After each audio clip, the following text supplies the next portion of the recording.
Meanwhile, with the regular season of the JPL now done and dusted, we'll tell you how Humble Lion and Dunbeholden secured the final 2 playoff spots on Sunday. The most targeted position going into the final round was 6th place, which was occupied by Dunbeholden, as the pundits saw their matchup against Mount Pleasant Academy as a mammoth one.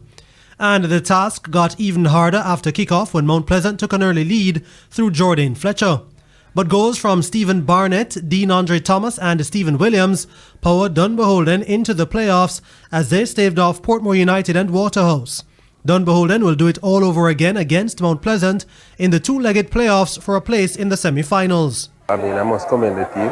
Having advanced to the top 6 of this year's competition, it would have meant that we are still in the running to make it to the final, and that's our aim, and we are working towards that. So at the end of the season, we want to be victors. Humble Lion, who were favourites to get one of the 2 remaining spots, did so without bursting a sweat as they secured a 0-0 draw with Waterhouse. The point earned means that Humble Lion finished 5th to set up a playoff date with Harbourview. Yeah, it's been a long time coming. The last time Humble Lion were in the playoffs was 2017. So I must commend the youngsters for the shift that they put in for the entire season. They worked hard under a lot of challenges, but they stuck to the task, and we are here now into the playoffs. But the work has really just begun because we want more, and we look at it as 5 more games to challenge for the Premier League title.